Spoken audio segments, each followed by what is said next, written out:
انهيار قيمة رواتب كل العناصر الأمنية بلبنان اللي أكيد بنقدر لهم التحية والاحترام، لأن هن كيان لبنان، هن قوة لبنان، هن قيمة لبنان. كل الأجهزة الأمنية ابتداء من الجيش اللبناني لقوى الأمن الداخلي لأمن الدولة والأمن العام انهارت معاشاتهم بسببكم. عملتوا حلول إنه زدتوا لهم شوي صغيره، مع انه زدتوها شوي صغيره ان كان بالدولار او باللبناني ما لها قيمه، تدفع لهم فاتوره موتور بس، بينما انتم يا مسؤولين يا زعماء قاعدين موتورات ببلاش، ما بتدفعوا ضرائب، كل شيء ببلاش، ما بتدفعوا TVA، ما بتدفعوا شيء. الاجهزه الامنيه بلبنان اللي عم تسهر علينا وعليكم وعم مواكبتكم كمان والمواكب تبعكم وعلى أطفالنا وأجدادنا وأمننا ووطننا، ما بطلت قادرة نفسياً تكفي. ما الدعم المادي البسيط لو مشكور من برا كان للجيش اللبناني أو لغيره، طب ما بكفيها. لعنده عيال ما بتكفيه، ما انتو بتعرفوا هيدا الشيء. عملتوا جاست معهم خليتون يشتغلوا. طب عم يشتغلوا ليلا نهارا، شو عم يشتغلوا؟ بورش؟ سيكوريتي؟ هل هن عمال عنا؟ لبل أصبحوا بمثابة عمال بوطننا. لبل مع احترامنا للعمال، العامل الأجنبي هو مؤهل أكثر منهم بوطننا ومحترم أكثر منهم بوطننا.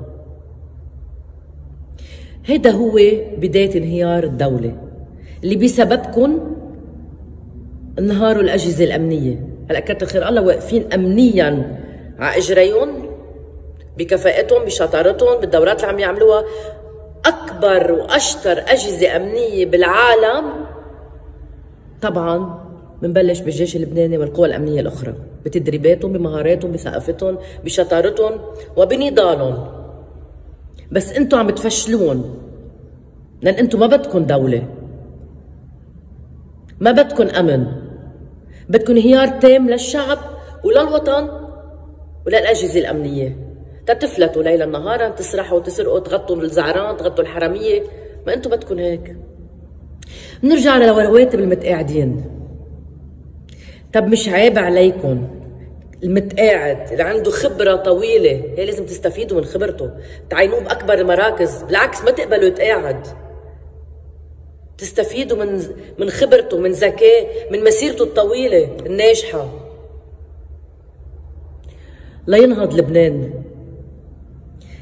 رواتب المتقاعدين تيجي ماكسيموم $2000، شقى عمره، تعبه، تضحياته،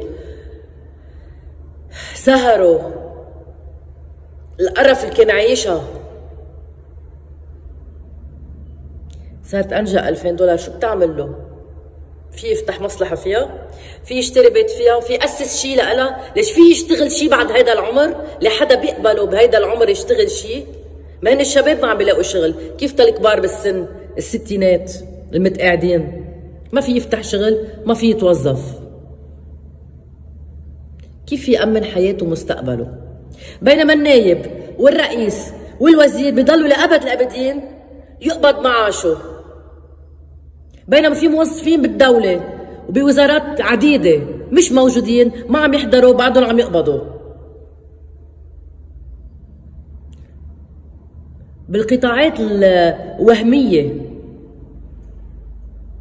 مثل سكة الحديد، مثل غيرها وغيرها وغيرها، بعضهم عم يقبضوا. كيف بوطن مثل لبنان ما منقدر تضحيات وقوة الأسلاك والأجهزة الأمنية بلبنان لتوقف على إجرياتها، يوقف لبنان من جديد. من هون ببلش محاربة الفساد، من هون منبلش نبني وطن، يا بلا وطن يا بلا ضمير. كلهم مكتفين بحكومة المئاتي، كتر خيرها عم تدير الأوضاع، كتر خيرها. لا، مش هاي الحلول، ما عملنا حلول لشيء أبداً. ما في حل للدولار، بالعكس الناس تبنجت على وضع الدولار. ما في حلول للضمان الاجتماعي اللي بعده مش ماشي، لوزارة الصحة البهدلة اللي مش ماشي. وين الحلول؟ كلها وهم وكذب بكذب. عيب عليكم بوطن المتقاعد فيه صار من نهار مش مهم الأوسمة، مش مهم الشهادات، مش مهم التيتر، مش مهم الرتب، مهم الكرامة. وتحية لجميع الأجهزة الأمنية من العنصر للضابط المسؤول لكفاحهم وجهودهم نضالهم وسيباتهم وبعضهم موجودين بهالأجهزة، لأن هي تضحية كبيرة بسبيل الوطن. تحية للجيش اللبناني، لقوى الأمن الداخلي، للأمن العام ولأمن الدولة لجهودهم الدايمة، لعله ما بعرف بأي عصر أو بأي عهد بينالوا حقوقهم.